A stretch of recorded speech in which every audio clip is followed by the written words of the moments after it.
Salve! Oggi parleremo di qualcosa che può apparire scontato ad alcuni, ma per molti altri può non esserlo.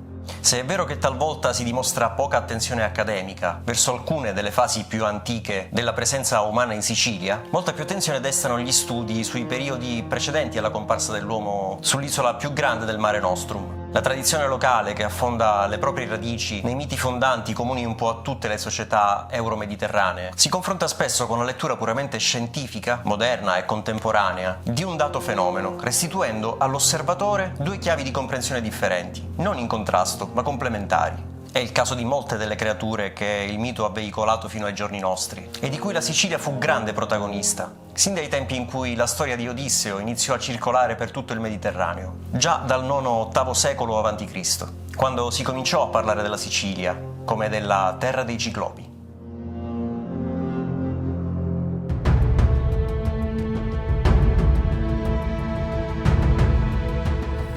Lì dormiva un uomo gigantesco che badava da solo alle sue greggi in disparte. Non si mischiava con gli altri, viveva isolato, fuori da ogni legge. Era una cosa mostruosa, enorme. Non assomigliava ad un uomo che si nutre di pane, ma ad una montagna piena di boschi, che da sola spicca tra tutte le altre.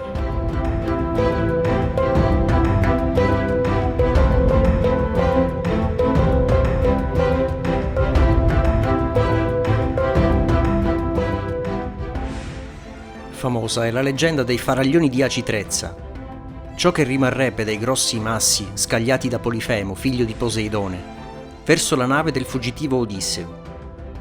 Quest'ultimo, imbrogliando il ciclope, riuscì ad accecarlo, per poi mettersi in salvo insieme ai propri compagni, scappando in fretta verso il mare.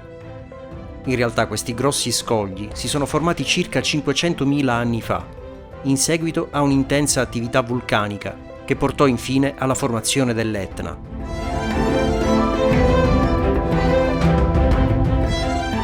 Secondo il mito raccontato nell'Odissea, quindi, la Sicilia fu la patria dei ciclopi, dove vivevano per lo più di pastorizia, adottando delle grotte come dei ricoveri per se stessi e per le greggi. Le grotte naturali di origine carsica e marina sono un elemento molto importante nella storia che stiamo raccontando e costituiscono un fondamentale anello di congiunzione tra la paleontologia, che è lo studio dei fossili, e la storia della mitologia classica.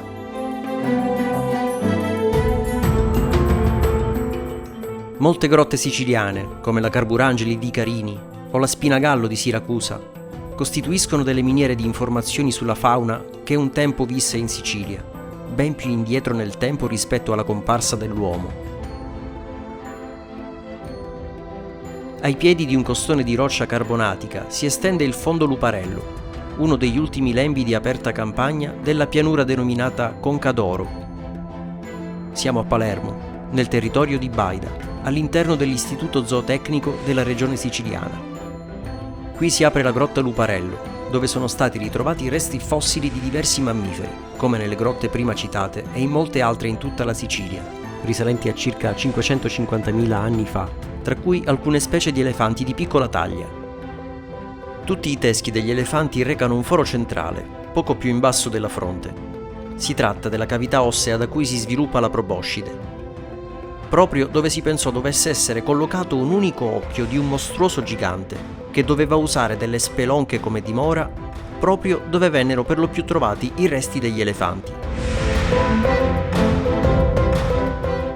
La dottoressa Carolina Di Patti, conservatrice del Museo di Geologia e Paleontologia Gaetano Giorgio Gemellaro e responsabile del settore vertebrati, ci spiega in breve la dinamica delle vicende legate ai ritrovamenti avvenuti in Sicilia e nella grotta Luparello. La grotta di Luparello ha un'origine mista, carsico e marina. È conosciuta dalla fine dell'Ottocento, quando fu scoperta dal marchese Antonio De Gregorio, che ritrovò alcuni fossili. È tornata agli onori della cronaca agli inizi del Novecento con gli scavi di Raymond Vaufré, un paleontologo francese che era venuto in Italia per studiare proprio il Paleolitico. Vaufré effettuò degli scavi alla grotta di Luparello e, secondo quanto da lui osservato, gli elefanti in Sicilia si erano avvicendati partendo dal più grande per arrivare al più piccolo. Quindi era entrato il più grande elefante, per un processo di adattamento si era ripicciolito fino ad arrivare a un elefante alto 1 metro.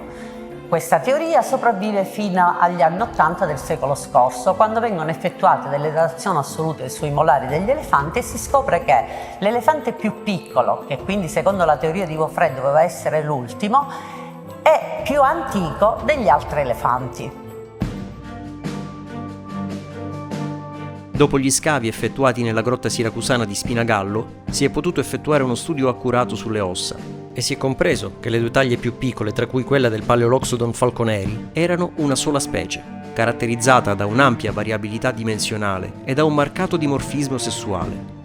A Palermo, proprio al Museo Gemellaro, sono conservati i resti di alcuni degli elefanti ritrovati in queste grotte, oltre che di animali, mammiferi e rettili, che popolarono i paesaggi siciliani, già allora ricchi di grotte e insenature, che ancor più anticamente andarono per lo più formandosi quando il livello del mare raggiungeva dei territori che oggi è impensabile associare al mare, proprio come la grotta Luparello.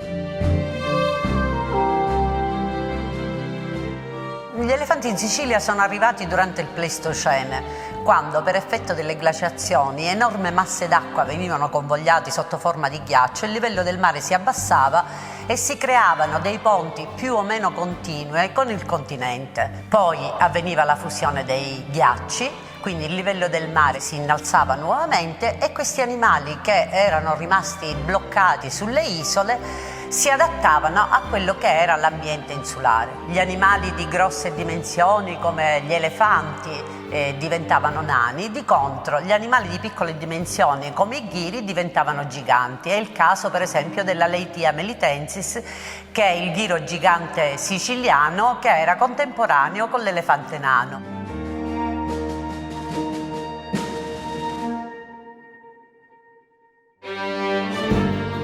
Il calco dello scheletro di un Paleoloxodon falconeri, un elefante nano ritrovato nella grotta Spinagallo di Siracusa, si trova proprio nella parte destra della Sala degli Elefanti, esposto insieme a uno scheletro di elefante indiano contemporaneo, a quello di un ippopotamo di 200.000 anni fa, e, tra questi, quello di un altro elefante, il Paleoloxodon naidriensis, di taglia maggiore, i cui resti sono stati ritrovati in numerose località della Sicilia e di Malta, associati, oltre che all'ippopotamo, anche a cervi, buoi, bisonti, orsi, leoni, lupi e iene. Che hanno abitato la Sicilia almeno dal Pleistocene medio, che hanno convissuto in un ambiente ricco di foreste, in un ecosistema radicalmente diverso rispetto a quello che conosciamo oggi noi uomini.